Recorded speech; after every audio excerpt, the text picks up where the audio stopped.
And welcome back, Seattle. Once again, I'm Mark Torres.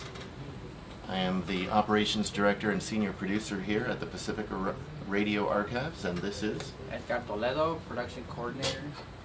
And in this segment, we are going to be talking about some of the clips, some of the materials that we have in our Chicano, Chicana, Latin American Studies collection.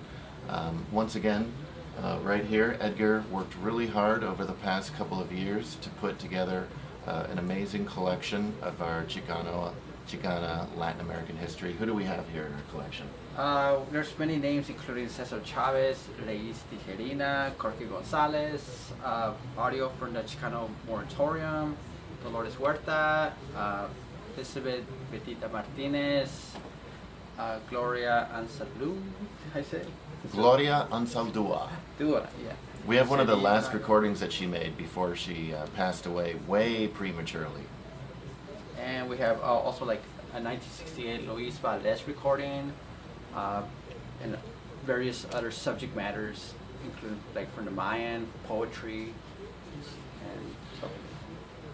It's a very rich collection. Once again, we wish we had more, but it's a very good foundation, especially when you're talking about historical items that in history books get paragraphs or maybe a page if we're lucky.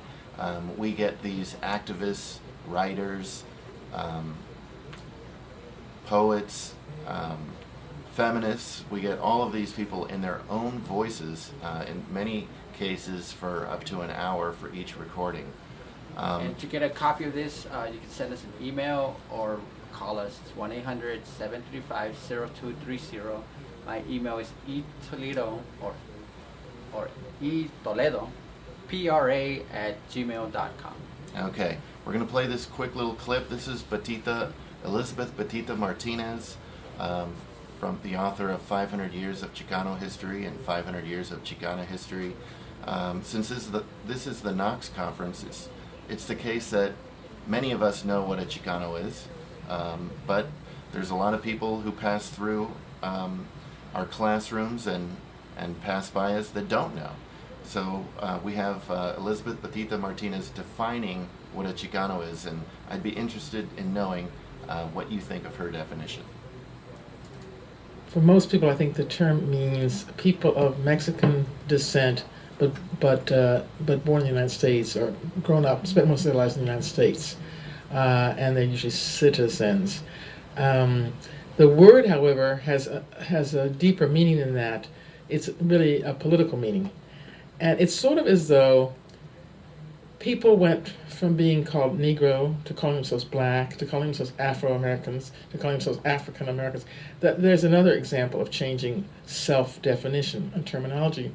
And I think that Chicano is a word that's associated with the militant outburst of the 60s, of the movimiento, the identity that was affirmed then, because the word Chicano, up until then, referred to sort of a lower class person. It was kind of a put-down word.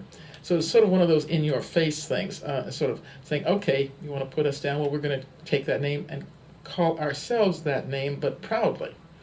So it was part of a whole movement to negate the stereotypes of Mexican people, sleepy, lazy, in the sun, or thieving, or whatever, ignorant, dirty, all those stereotypes. It was part of that, and very much a matter of saying we're proud to be Chicanos. Now, that's just a short clip from Elizabeth Betita Martinez, and as you heard her description of Chicano, you realize that we have been defined by other people for so long, and as this immigration issue is ramping up, and we're really just at the tip of it, anybody who thinks that we're at the end game is not true. This has been going on since the founding of our country, and it's going to go on for a lot longer. So I think the best way to battle ignorance from people who are judging us is through education. They need to know what it is, who we are. And with recordings like this classic recording interview, it's a 1 hour interview with Elizabeth Betita Martinez. And she's on a panel. We have her in a panel discussion from 1981, talking about the Mexican American day laborer and the undocumented workers back in 1981. So again, please use our materials any way you can, and please, if we haven't suggested a way that you can use them, ask Jose Maldonado or offer suggestions on how you can partner with us. We're going to be back in just 1 minute, and we're going to go over our campus campaign where we've placed these materials into schools. At this point, over 1,500 schools and libraries across the country, and we're hoping to get them in your classroom.